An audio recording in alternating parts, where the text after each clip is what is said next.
Poirier. Merci. Avez-vous déjà notre nouveau... Cher Gorg et Lala. Tiens, qu'est-ce qu'elle nous veut encore, celle-là?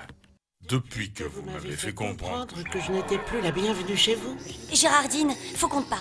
Ça fait maintenant 3 ans que Gérard t'a que quitté. tu squattes notre canapé en vidant le frigo. Allez hop, mourir. C'est pas open bar ici. Quoi? Vous me mettez dehors alors que j'ai même pas fini mon feuilleton? Ah bah d'accord, vive l'amitié. Ça fait plaisir. Ne vous inquiétez pas, vous ne me reverrez pas de sitôt. Vu que personne ne m'aime, j'ai décidé d'aller habiter au fin fond de l'Himalaya. Oh là, au moins, je suis sûr d'embêter personne. Hein? Mais elle est folle. Comment elle va faire? Y a pas une esthéticienne là-bas? Bon, c'est vrai qu'il fait un peu froid par ici, mais après tout, moins 40, c'est rien à côté de l'accueil glacial que vous réservez à vos amis. Gorg, c'est affreux. Le froid, ça a du bon, ça fait circuler le sang. Je pense que j'en ai plus pour très longtemps, mais bon, c'est pas si grave, vu que je manquerai à personne. Ben voilà, elle a fini par comprendre. Lala, mais qu'est-ce que tu fais? Bah, je vais la chercher. On peut pas la laisser comme ça. Courage, Gérardine. J'arrive. C'est pas vrai.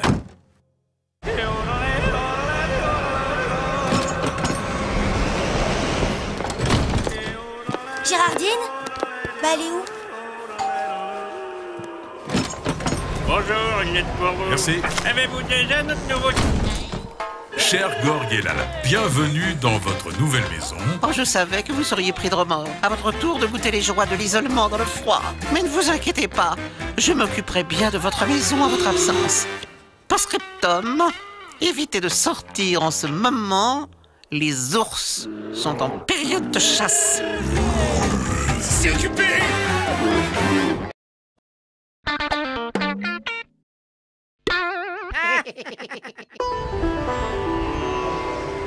Depuis que j'ai décidé de me retirer loin de la société de consommation, ma vie a totalement changé. Le calme et la tranquillité, il n'y a que ça de vrai. Oh, regarde, Gorg. Il y a déjà quelqu'un. Tu vois, Lala, je t'avais bien dit qu'il y avait un refuge dans le coin. Bonjour. Et ça vous dérange pas si je prends le lit du haut?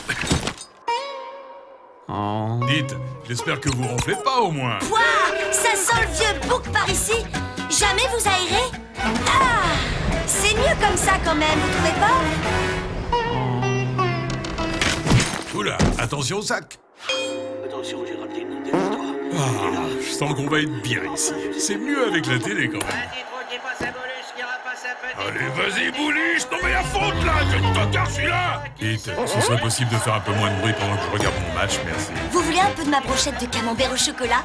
C'est délicieux, vous savez. Bon, le seul problème, c'est que ça donne une mauvaise haleine. Regardez. Ouais, putain! Stop! Allez dehors, les débiles! Allez hop, ça dégage! Tu sais, quoi?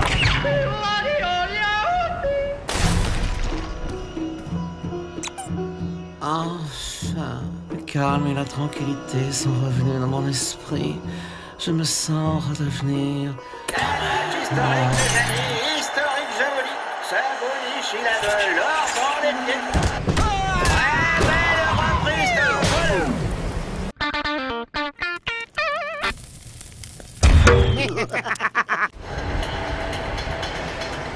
Flash spécial, amis montagnards, bonjour. Une terrible tempête de neige vient de s'abattre sur le massif des Trois Marmottes. Alors un conseil, restez bien au chaud si vous voulez pas finir en glaçon. Une chance qu'on ait trouvé ce refuge. Ouais, au moins ici on est en sécurité. Flash spécial, le célèbre psychopathe Gérard, dit Gérard le Glacier, vient de s'échapper de la prison des sommets. Faites attention! Je suis complètement givré! Gorg, j'ai peur. T'en fais pas mal, Lala. Je te protégerai. Bonjour les amis, ça vous dérange pas si je reste un peu ici le temps que la tempête se calme? Pas du tout. Faites comme chez vous. Lala, c'est lui, j'en suis sûr. C'est le psychopathe. Ok, restons calmes. Ne le contrarions pas, il ne nous arrivera rien. Ça va? Vous n'avez plus froid? Non, ça va aller, merci, hein. Vous êtes bien gentil. Quand vous aurez fini votre langouste, vous goûterez bien un peu de la dinde qu'on s'était gardée pour Noël. Merci, j'en peux plus. Je crois que je vais prendre juste un fruit. On a dû se tromper, il a pas l'air méchant. C'est vrai qu'il a rien d'un psychopathe. On s'est inquiété pour rien. Vous voulez que je vous épluche votre pomme, monsieur Gérard? Vous devez être fatigué. Non, ça va, merci, j'ai ce qu'il me faut.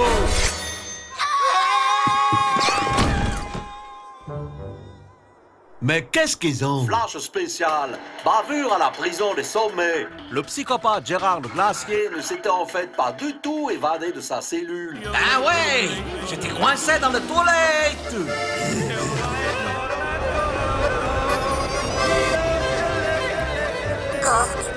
J'ai froid. Oui, je sais, moi aussi. Mais au moins, on est vivant.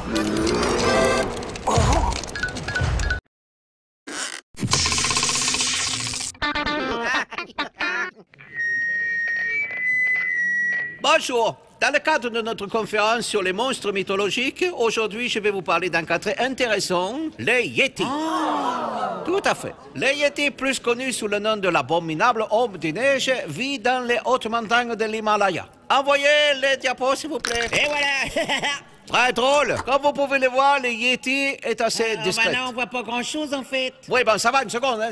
Ça arrive. Oh, c'est vraiment abominable, cet homme des neiges. C'est une bête sauvage. Le Yéti semblerait appartenir à la famille des grands singes, même posture, même instinct animal. Il a l'air méchant.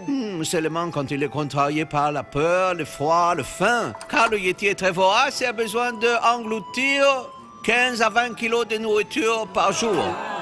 Exactement. Afin d'assurer sa survie, le Yéti se déplace agilement dans la montagne. Monsieur, est-ce que Yéti se reproduit? Ah, le grand miracle de la fille. Voici en exclusivité l'image de la femelle de Yéti. Oh, c'est la nature, vous savez. Mais pourquoi elle est rose et pas bleue comme l'autre? Hein?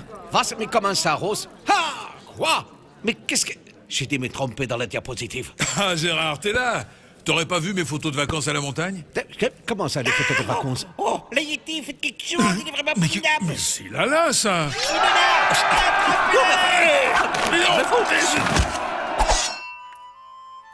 Veuillez m'excuser pour ce petit incident. La semaine prochaine, je vous parlerai d'un autre animal mythique, très rare, la dinde paranoïaque de Haute-Savoie. Absolument.